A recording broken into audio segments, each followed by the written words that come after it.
বন্ধুরা, কেমন আছেন? আশা করি ভালো আছেন। তো আজকে আপনাদের ভিক্টোরিয়ার মেমোরিয়াল হল ঘুরে দেখাবো।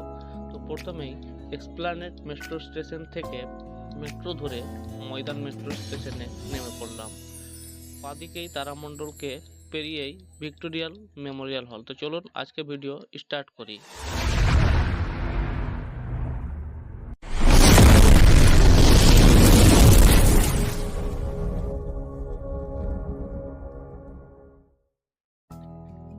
তো আমরা কাউন্টারে গিয়ে টিকিটের জন্য দেখলাম সেখানে টিকিটের সিস্টেমটা কি।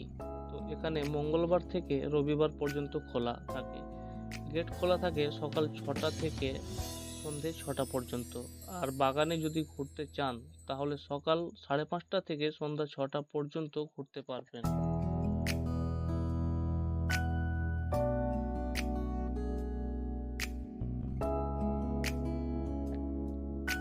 এখানে যদি শুধুমাত্র বাগানে থাকতে চান তাহলে 30 টাকা টিকিট ছিল।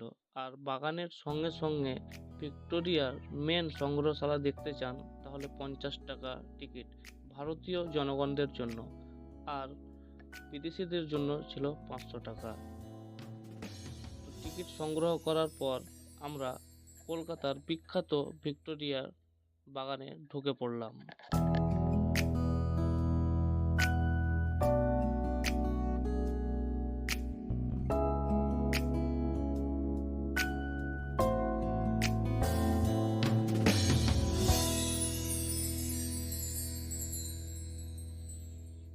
রানী ভিক্টোরিয়ার সম্পর্কে কিছু ইতিহাস। তো রানী ভিক্টোরিয়া 1901 সালে 22শে জানুয়ারি প্রয়াত হন রানী ভিক্টোরিয়ার। বলা বাহুল্য মৃত্যুর সঙ্গে সঙ্গে তার রাজত্বকাল শেষ হয়। রানীর প্রয়াণের পর কলকাতায় তড়িঘড়ি এক বৈঠক ডাকেন তৎকালীন ভাইসরয় লর্ড কার্জন। প্রয়াত রানীকে বিশেষভাবে সম্মান জানানোর প্রস্তাব রাখেন তিনি। প্রস্তাব ওঠে তাক লাগানো এক স্মৃতিসৌধ তৈরির, যেখানে থাকবে প্রচুর গাছ এবং ফুলের বাগান। ভাইসরয়ের ইচ্ছে ছিল তাক লাগানো সেই স্মৃতিসৌধ দেখতে পর্যটকরা কলকাতায় ভিড় জমাবে। তার উদ্দেশ্য ছিল তাজমহলকে টেক্কা দেওয়ার। তবে তাজমহলকে টেক্কা দিতে না পারলেও জনপ্রিয়তায় তাজের ঘাড়েই নিঃশ্বাস ফেলছে কলকাতার ভিক্টোরিয়া মেমোরিয়াল।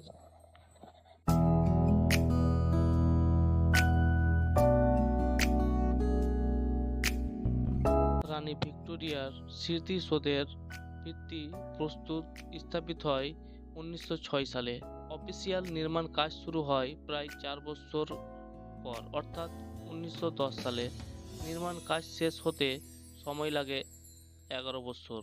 সব মিলিয়ে ভিক্টোরিয়ার মেমোরিয়াল নির্মাণ শেষ হয় 1901 সালে। এর নকশা করেছিলেন স্যার উইলিয়াম এমারসন। তিনি ছিলেন ব্রিটিশ ইনস্টিটিউট অফ আর্কিটেক্টের প্রেসিডেন্ট।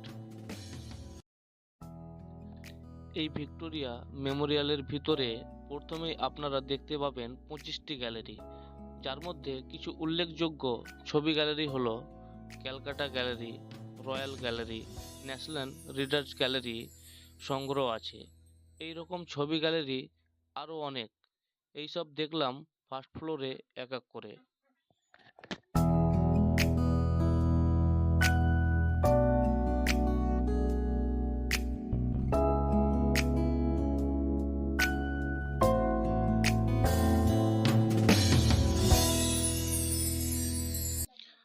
আরেকটি গুরুত্বপূর্ণ কথা আপনাদের হয়তো জানা আছে, যেই জমিতে আজ ভিক্টোরিয়া মেমোরিয়াল অবস্থান করেছে অতীতে সেটি ছিল প্রেসিডেন্সি জেলের জমি।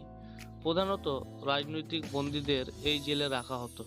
তবে ভিক্টোরিয়া মেমোরিয়াল তৈরির প্রস্তাবের পর প্রেসিডেন্সি জেল সেই জমি থেকে আলিপুরে স্থানান্তরিত করা হয়।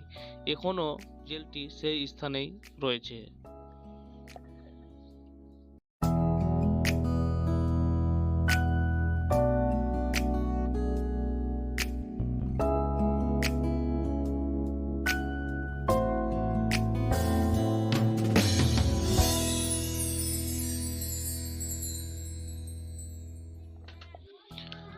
ফার্স্ট ফ্লোরে দেখলাম বিভিন্ন ধরনের গ্যালারি, আরও দেখলাম বিভিন্ন ধরনের অস্ত্রশস্ত্র।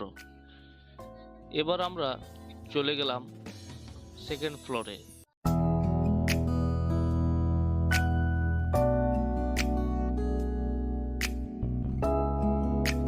এরপরেই ফার্স্ট ফ্লোর থেকে আমরা চলে গেলাম সেকেন্ড ফ্লোরে। সেকেন্ড ফ্লোরে গিয়ে ওখানে দেখলাম 3D শো এবং লাইট শো, আরও বিভিন্ন ধরনের সৌন্দর্যময় মূর্তি। তারপরেই ওখান থেকে আমরা বাগানে বেরিয়ে পড়লাম।